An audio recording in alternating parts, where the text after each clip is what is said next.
We are here. The McDonald family is here. At least some of us are here at Northfield Park. I'm going to keep going with a number of the horses this morning.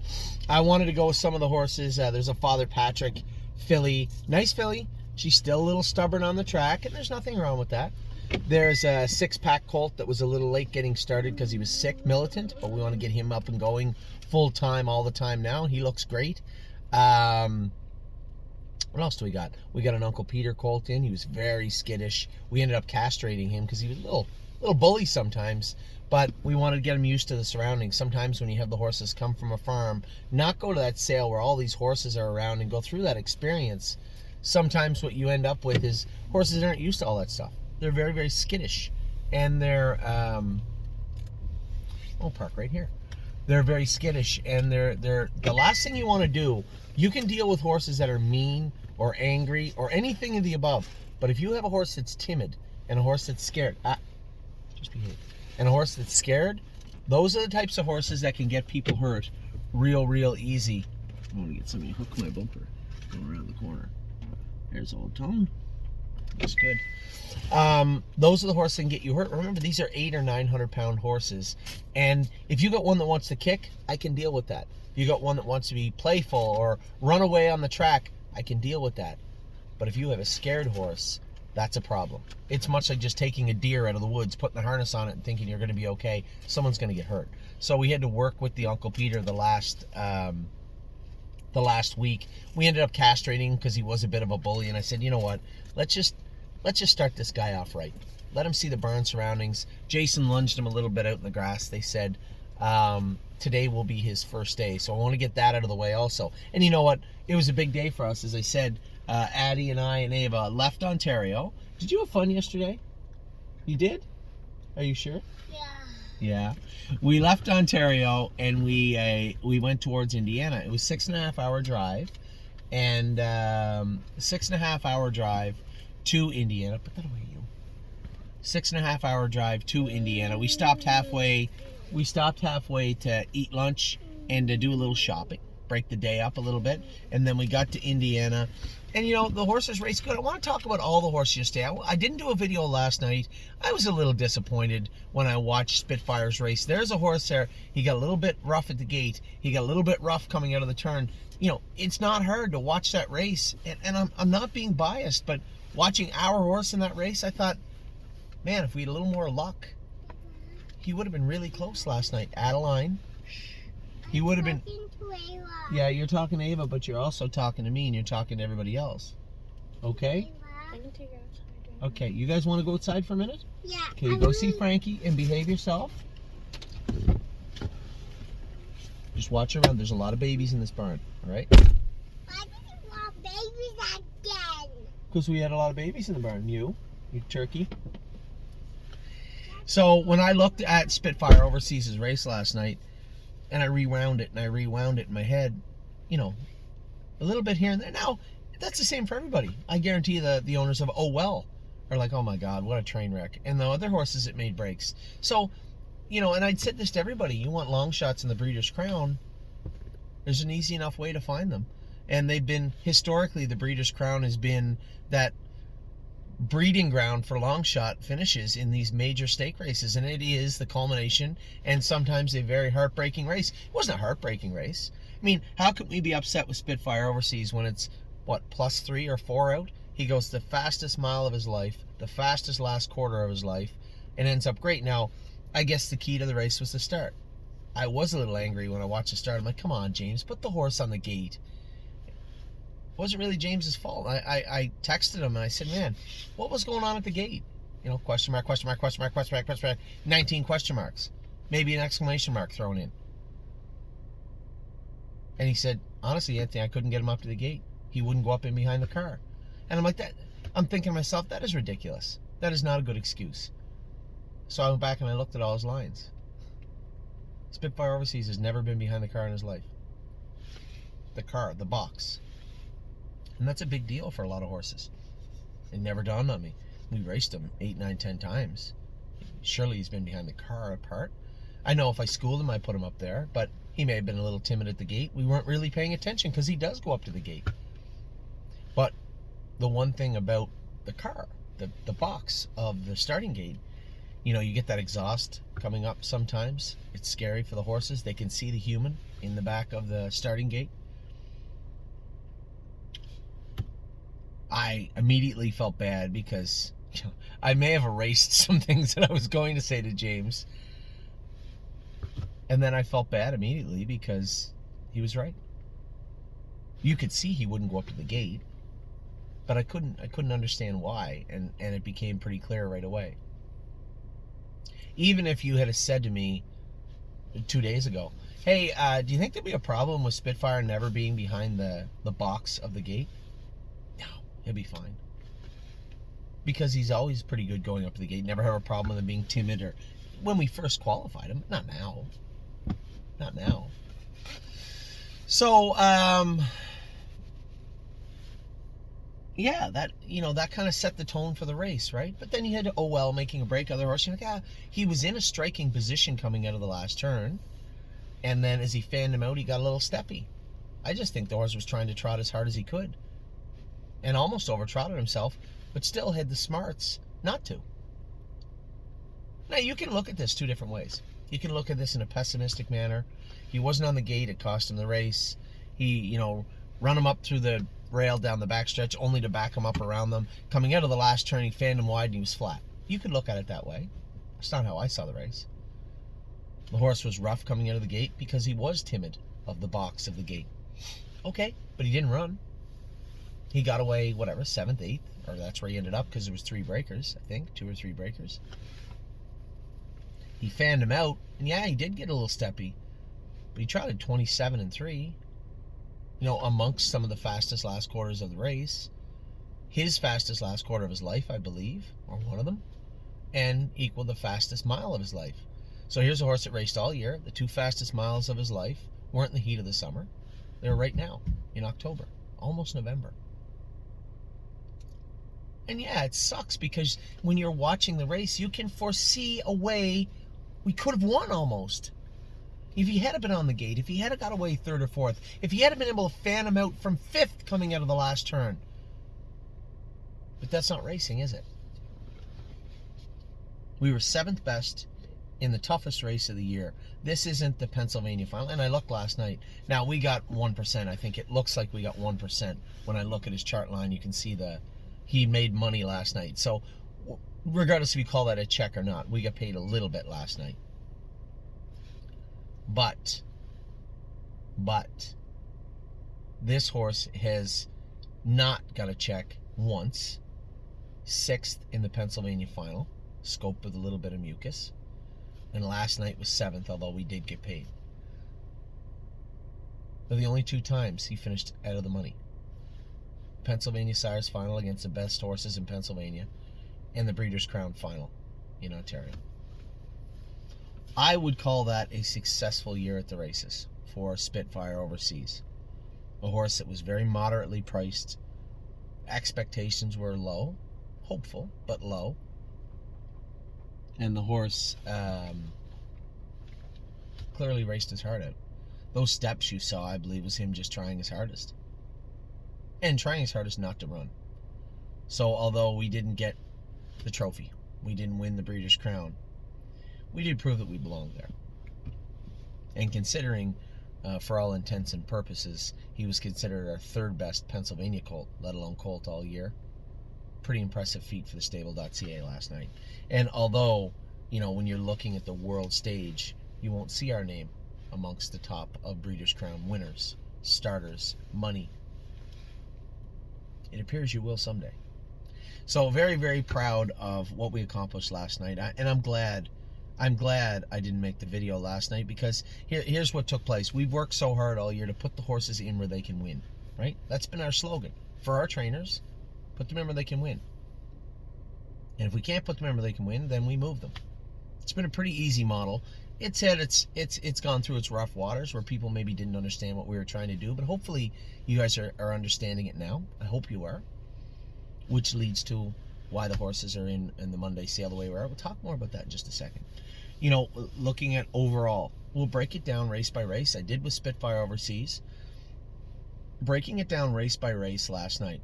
we had 5 starters. One took a lifetime mark. One paced 49-4, which would be his third, at least his third 49 mile in as many starts. And we had 3 horses go the fastest miles of their life. It's pretty hard to be upset with that, don't you think? So back to our trip. We get to Indiana. I go out and warm up Pete. She warms up okay. Warm up Purple. She warms up okay. I go and race Sweet on Pete. Now, if you remember, now this isn't the first time she's done this. Put a couple of steps in, leaving. I think it's her stifles just bother her a little bit. New surface, new track, new gate, new way of starting. And what I mean by new way of starting was in Delaware we had the rail. So I could let her kind of put those few little steps in and tap her on the tail and boom, she shot through 27-1. But Delaware is the most well-groomed and most forgiving half-mile track and maybe racetrack on planet Earth.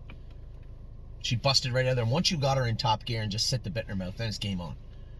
But there were some tentative steps at the start last night. And I said to Ross after, I said, if this filly got to race 3 or 4 times at this track, God knows what she would do. You know, this is, you know, I think she could turn into a nice filly. The problem is, as I said to Ross, the swing. 1, she has her residual value as a broodmare. 2, she is fast. But what classes can you race her in after this year?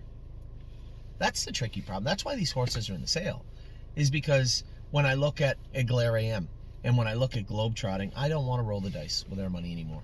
Not unless I'm positive. And it's impossible to be positive in this industry. I am forever going to now err on the side of caution when it comes to purchasing, selling, and buying.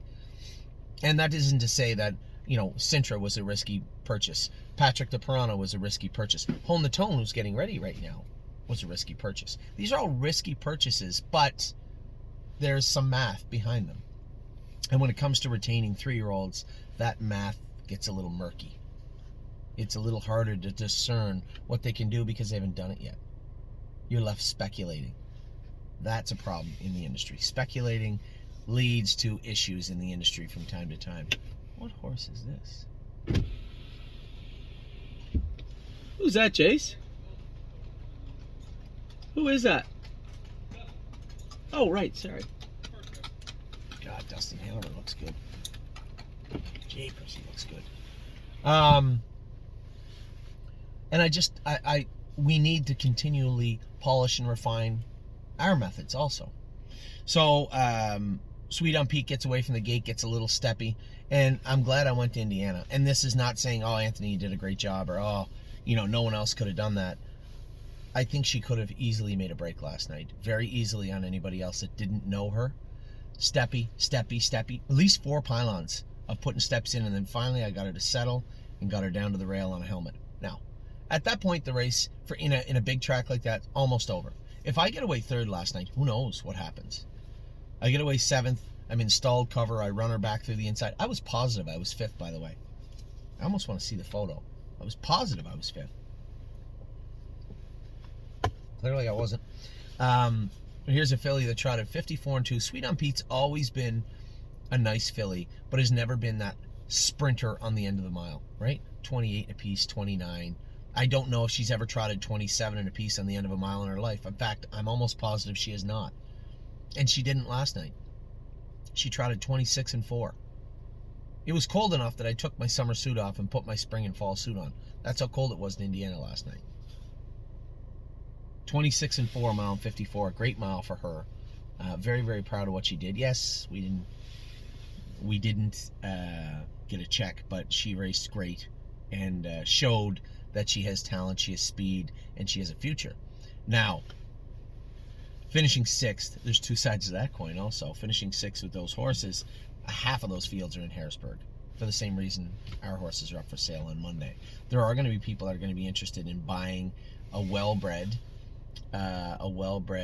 filly that can trot 54 and come 26. Yes, there should be a market for that. What that number is, I'm going to spend the better part of the weekend marinating in, thinking about, and then we'll come up with a number for our horses, a lot of our horses on Monday. Will to Win Hanover, we'll talk about her in a second. Purple Laura, Pete, a number of those horses. And there'll be some horses that don't have numbers on them. A Mordiner. No numbers on a Mordiner. He's leaving. Stolen Dance, we're going to move her. Those types of horses, and they carry value. You're going to see that go up throughout the sale. You won't see a lot of movement until Monday. I know my father sold his horse last week, and it was like it felt like he was calling me every 15 minutes. Telling me the horse still hasn't moved. Why isn't there any movement on the horse? And I said it all happens in the last 5-10 minutes. It's unfortunate, but it is what it is. So Sweet on Pete race fantastic. Purple Aura, we'll rewind back to Wildaway in a second. Purple Aura goes without saying. Left, just felt well, best she's ever looked in her life. Crossed over 26-4. I was trying to get there softer and let the 2 go, but as soon as I started Purple Aura up, then she got grabby, and it was really hard to let the 2 horse go then, Kyle Huston's horse. But I did end up cutting her loose into the backstretch. We went 56 flat, and Purple Aura felt good. Again, we're used to that fair, half mile, kind of stop and go, 5/8 mile racing their entire life. They've never had to race wide open for the last 3/8 of the mile almost. And that's the first chance that Pete and Purple Aura got a chance to look at that style of racing last night. That big track race, race makeup, so to speak. And as the horse, I assume, I don't know who it was, I think Atlee Bender was driving, just obliterated, just blew right by them, wrapped up. That was a track record in Purple Aura's race, by the way, in case you're wondering. Track record for 3-year-old trotting fillies. I heard them announce it. 51-4 on a cold night. Purple Aura come out of the 2-hole, meant she was going as hard as she could right through the wire. And again, if we had a few starts to stretch her out, who knows what would have happened. But I know one thing. She shows leaving a quarter in 26-4 off the car, no problem, slamming the brakes on, and then trotting 28 seconds on the end of it, a mile 53-2, the fastest mile of her life.